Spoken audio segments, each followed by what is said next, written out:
ಬಾರಿ ಮಂತ್ರಿಮಂಡಲ ವಿಸ್ತರಣೆಯಲ್ಲಿ ನಾನು ಮಂತ್ರಿ ಆಗೇ ಆಗ್ತೀನಿ ಅಂತ ಅಂದ್ಬಿಟ್ಟು ಶಾಸಕ ಅಶೋಕ್ ಪಟ್ಟಣ್ ತುಂಬಾ ದಿನಗಳಿಂದ ವಿಶ್ವಾಸದಲ್ಲಿದ್ದರು. ನಾನು ಪಕ್ಷಕ್ಕೆ ಮೋಸ ಮಾಡಿಲ್ಲ, ಆದರೆ ನನಗೆ ಮೋಸ ಆಗಿದೆ ಅಂತ ಈಗ ಅವರ ರಿಯಾಕ್ಷನ್. ವಿಧಾನಸೌಧದಲ್ಲಿ ಶಾಸಕ ಅಶೋಕ್ ಪಟ್ಟಣ್ ಅವರು ಈ ಹೇಳಿಕೆಯನ್ನು ಕೊಟ್ಟಿದ್ದಾರೆ. ನನಗೆ ಮೋಸ ಆಗಿದೆ, 15ರಿಂದ 20 ಶಾಸಕರು ನಾವು ದೆಹಲಿಗೆ ಹೋಗ್ತೀವಿ. ಅವರು ಈ ಹಿಂದೆನೂ ಹೋಗಿದ್ರು, ಆಕ್ಚುಲಿ ಏನು ವರ್ಕೌಟ್ ಆಗಿಲ್ಲ. ಹೈಕಮಾಂಡ್ ನಾಯಕರಿಗೆ ನಾವು ಮನವರಿಕೆಯನ್ನು ಮಾಡ್ತೀವಿ, ಮತ್ತೆ ಹೋಗ್ತೀವಿ. CM ಹೇಳಿದ ಹಾಗೆ ನನಗೂ ಕೂಡ ತಾಳ್ಮೆ ಇದೆ, ಹಾಗಾಗೇ ಸುಮ್ಮನೆ ಇದ್ದೀನಿ ಅಂತ ಅವ್ರು ಹೇಳ್ತಾ ಇರ್ತಕ್ಕಂಥದ್ದು. ತಾಳ್ಮೆ ಇದ್ದು ನನಗೆ ತಲೆ ಕೂದಲು ಹೋಗಿದೆ, ತಾಳ್ಮೆಯಿಂದ ಕಾದು ಕಾದು ಕೂದಲೇ ಉದುರೋಗಿದೆ ಹೀಗಂತ ವಿಧಾನಸೌಧದಲ್ಲಿ ಶಾಸಕ ಅಶೋಕ್ ಪಟ್ಟಣ್ ಸ್ವಲ್ಪ ಯಾವಾಗಲೂ ಅವರು ಫನ್ನಿಯಾಗಿ ಮಾತಾಡ್ತಾರೆ. ಅವ್ರದೇ ಧಾಟಿನಲ್ಲಿ ಅವ್ರು ಹೇಳ್ಕೊಂಡಿದ್ದಾರೆ, ಬಟ್ ಮನಸ್ಸಲ್ಲಿರೋ ನೋವನ್ನು ಮಾತಾಡಿದ್ದಾರೆ. ನಮ್ಮ ಸ್ನೇಹಿತರಿಗೆ ಅಷ್ಟೇ ಅಲ್ಲ, ಭಾಳ ಜನ ನನಗೂ ಸೇರಿಕೊಂಡು ಭಾಳ ಜನ ಭಾಳ ನಿರಾಶೆ ಆಗಿದ್ದೀವಿ. ಯಾಕೆಂದರೆ ನಾವು 45 ವರ್ಷದಿಂದ ನಾವು ರಾಜಕೀಯ ಮಾಡ್ಕೊಂಡ್ಬಂದಿವಿ. ಈಗ ನಾವು ನಮ್ಮ ಜಿಲ್ಲೆಯಿಂದ ಲಕ್ಷ್ಮಣ್ ಸಹೋದರಿಗೆ ಮಂತ್ರಿ ಮಾಡಿದ್ದಾರೆ. ಅವರಿಂದ ಕಾಂಗ್ರೆಸ್ ಪಕ್ಷಕ್ಕೆ ಭಾಳ ಒಳ್ಳೆಯದಾಗ್ತದೆ, ಸ್ಟ್ರೆಂಥನ್ ಆಗ್ತದೆ. ಭಾಳ ಖುಷಿ ಆಯ್ತು ನಮಗೂ. ಅವ್ರು ಬರಲಿ, ನಮ್ಮ ಪಾರ್ಟಿಗೆ ಸೇರಿಕೊಳ್ಳಿ, ನಮ್ಮ ಪಾರ್ಟಿ ಸಂಘಟನೆ ಮಾಡಲಿ, ನಮ್ಮ ಪಕ್ಷ ಬಲಪಡಿಸಲಿ ಅಂತೇಳಿ ನಮಗೂ ಖುಷಿ ಆಯಿತು. ಅವ್ರಿಗೆ ಮಂತ್ರಿಮಂಡಲ ಮಾಡೋದ್ರಿಂದ ನಮಗೇನು ಬೇಸರ ಏನಿಲ್ಲ. ಅವ್ರಿಗೆ ಮಾಡಿದಾರಲ್ಲ ಅವ್ರಿಗೂ ಮಾಡಲಿ. ಆದರೆ ನಾವು 40 ವರ್ಷದಿಂದ ನಾವು ಪಕ್ಷದ ದುಡ್ಕೊಂಡು ನಿಷ್ಠೆಯಿಂದ ಕಾಂಗ್ರೆಸ್ ಇದ್ದು ನಮಗೂ ಮಾಡಬೇಕಾಗಿತ್ತು ಅನ್ನೋದು ನಮ್ಮದು ಒಂದು ಬೇಡಿಕೆ ಇತ್ತು. ಆಮೇಲೆ ಈಗ ನನಗೇನಾಗಿದೆ, 18 ನಮ್ಮ ಬೆಳಗಾಂ ಜಿಲ್ಲೆ 18 MLA ಕ್ಷೇತ್ರ, ಅದರಲ್ಲಿ 11 ಜನ ನಾವು ಕಾಂಗ್ರೆಸ್ನಾಗ ಇದ್ದೀವಿ. ಅಟ್ಲೀಸ್ಟ್ 3 ಜನ ಮಿನಿಸ್ಟರ್ ಮಾಡಬೇಕಾಗಿತ್ತು, ಈಗ 2 ಮಾಡಿದ್ದಾರೆ. ಈಗ ನೋಡಿ, ನಿಮಗೆಲ್ಲ ಗೊತ್ತಿದೆ, ಕೊಪ್ಪಳ ಒಳಗೆ ಇರೋದೇ 3 ಜನ, ಕೊಪ್ಪಳ ಜಿಲ್ಲೆಯೊಳಗೆ ಇರೋದೇ 3 ಜನ, 2 ಮಂತ್ರಿ ಮಾಡಿದ್ದಾರೆ. ಮಂಡ್ಯ ಜಿಲ್ಲೆಯೊಳಗೆ 5 ಜನ ಇದ್ದಾರೆ, 5ರೊಳಗೆ 2 ಮಾಡಿದ್ದಾರೆ. ಆಮೇಲೆ ಕಲಬುರಗಿ ಒಳಗೆ 7 ಜನ MLAಗಳು, ಅಲ್ಲಿ 3 ಜನ ಮಿನಿಸ್ಟರ್ ಮಾಡಿದ್ದಾರೆ. ಹಾಗಾಗಿ ನಾವು 11 ಜನ ಕಾಂಗ್ರೆಸ್ ಇದ್ರೂ ಕೂಡ 2 ಸಚಿವರು ತನ ಮಾಡಿದ್ದಾರೆ. ಆಮೇಲೆ ನಾವು ಮೊದಲಿಂದ ಕೂಡ ಕಾಂಗ್ರೆಸ್ ಪಕ್ಷದ ನಮ್ಮ ಕುಟುಂಬ ಸಮೇತ, ನಮ್ಮ ತಂದೆಯವ್ರಿಗೆ ಬ್ರಿಟಿಷ್ ಸರ್ಕಾರದಾಗೆ ಫಾಸಿ ವಾರಂಟ್ ಇತ್ತು, ಗಲ್ಲು ಶಿಕ್ಷೆ ವಿಧಿಸಲಾಗಿತ್ತು. ನಮ್ಮ ತಂದೆಯವ್ರ ಜೊತೆ ಇರೋರು 9 ಜನಕ್ಕೆ ಹ್ಯಾಂಗಿಂಗ್ ಆರ್ಡರ್ ಮಾಡಿ ಗಲ್ಗೆ ಹಾಕಿದ್ರು. ನಮ್ಮ ತಂದೆ ಮತ್ತು ಇನ್ನೊಬ್ಬರು ಸ್ನೇಹಿತರು ಕೊನೆ ಮೂಮೆಂಟು ಸ್ವಾತಂತ್ರ್ಯ ಬರೋವರೆಗೂ ಭೂಗತ ಹೊರಗಡೆ ಬಂದು ಆಮೇಲೆ ನಮ್ಮ ಸುಮಾರು 1000 ಎಕರೆ ಜಮೀನ ಮಟ್ಟಗೋಲು ಹಾಕ್ಕೊಂಡ್ರು ಬ್ರಿಟಿಷ್ನವರು.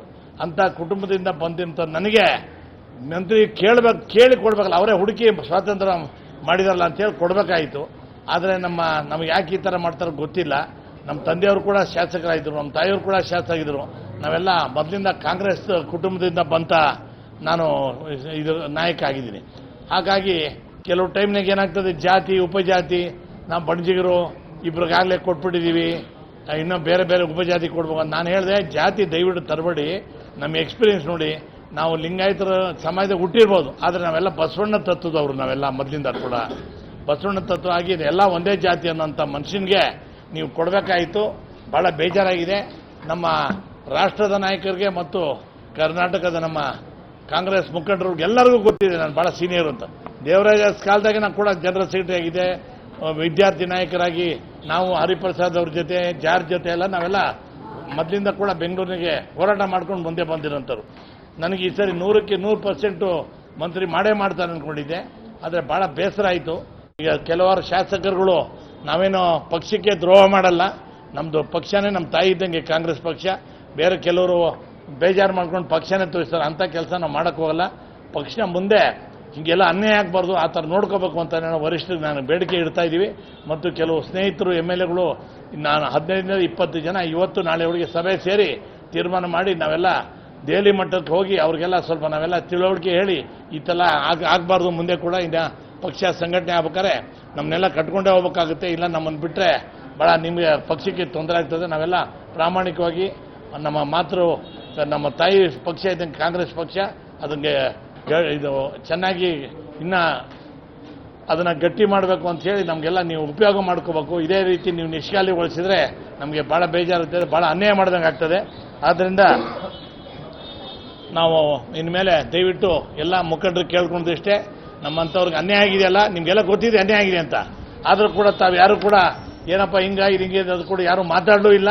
ನಮ್ಮನ್ನು ಯಾರು ನೆಗ್ಲೆಕ್ಟೇ ಮಾಡಿಬಿಟ್ಟಿದ್ದಾರೆ ಅಂತ ಕಾಣುತ್ತೆ.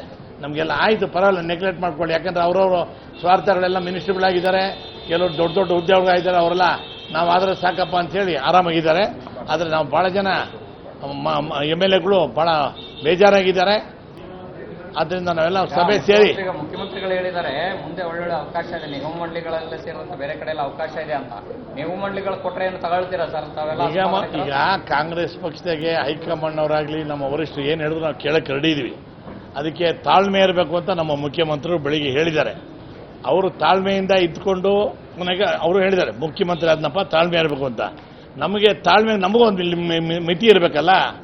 ಆ ತಾಳ್ಮೆ ಆಗಿ ಆಗಿ ಆಗಿ ನಾನು ಕೂದಲೇ ಹೋಗ್ಬಿಡ್ತೆ, ಎಲ್ಲ ನಾನು ಬೋಡಾಗ್ಬಿಟ್ಟೆ. ನಾನು ತಾಳ್ಮೆಗೆ ಒಂದು ಗತಿ ಇದೇ ಇರ್ತದೆ, ಲಿಮಿಟ್ ಇರ್ತದೆ. ಆ ಲಿಮಿಟ್ ಮೀರೋಗ್ಬಿಟ್ಟು ನಮ್ಮ ಕೂದಲೆಲ್ಲ ಹಾರೋಗ್ಬಿಟ್ಟಿದೆ.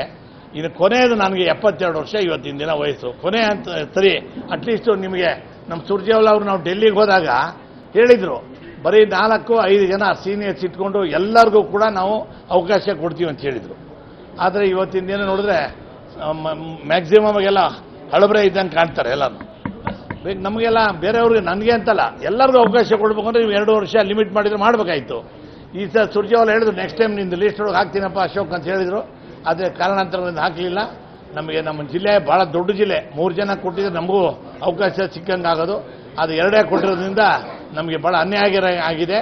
ಅದಕ್ಕೆ ತಾವೆಲ್ಲ ವರಿಷ್ಠರು ನಮ್ಮನ್ನೆಲ್ಲ ಕರೆದು ಮಾತಾಡಿ ನಮಗೆ ಸೂಕ್ತವಾದ ಸ್ಥಾನಮಾನ ಕೊಟ್ಟು ನಮಗೆ ಸೂಕ್ತವಾಗಿ ಸರಿಯಾಗಿ ನಡ್ಕೋಬೇಕು ಅಂತ ಹೇಳಿ, ತಾವು ಬೇಕಾದ್ರೆ ತಪ್ಪು ಮಾಡಿದರೆ ಬುದ್ಧಿ ಹೇಳಿ. ಆದ್ದರಿಂದ ನಾವೇನು ತಪ್ಪು ಮಾಡಿಲ್ಲ, ಆ್ಯಕ್ಚುಲಿ ಬುದ್ಧಿ ಹೇಳೋ ಸ್ಟೇಜ್ ಇಲ್ಲ. ನಾವೇ ದೊಡ್ಡವ್ರ ಬುದ್ಧಿ ಹೇಳೋ ಸ್ಟೇಜ್ ಇದೀವಿ. ಹಳಬರು ಮರಿಬೇಡಿ, ಕಾಂಗ್ರೆಸ್ ಪಕ್ಷಕ್ಕೆ ದುಡ್ದವ್ರು ಮರಿಬೇಡಿ ಅಂತ ನಾವು ಅವ್ರಿಗೆ ಹೇಳೋ ಪರಿಸ್ಥಿತಿ ಇವತ್ತಿದ್ದೀವಿ. ತಾವು ದಯವಿಟ್ಟು ಮುಂದೆ ಈ ಥರ ಅನ್ಯಾಯ ಯಾರಿಗೂ ಆಗಬಾರ್ದು, ದುಡ್ದವ್ರಿಗೆ, ಪಕ್ಷದಿಂದ ನಿಷ್ಠೆಯವ್ರಿಗೆ ಅನ್ಯಾಯ ಆಗಬಾರ್ದು ಅಂತ ನಾನು ಈ ನಿಮ್ಮ ಮುಖಾಂತರ ಕೇಳ್ಕೊತಾ ಇದ್ದೀನಿ. ಮೀಟಿಂಗ್ ಮಾಡಿ, ಈಗ ಎಲ್ಲ ಫಿಲಪ್ ಮೀಟಿಂಗ್ ಮಾಡಿ ನಮ್ಮನ್ನ ದುಃಖನ, ನಮ್ದು ಅನ್ಯಾಯ ಆಗಿರೋದನ್ನ ಅವ್ರಿಗೆ ಹೇಳಲೇಬೇಕು. ನಾವು ಸುಮ್ಮನೆ ಕೂತ್ಕೊಂಡ್ರೆ ನಮ್ಮ ಹತ್ರ ಮಾತಾಡೋದೇ ಇಲ್ಲ ಅವರು.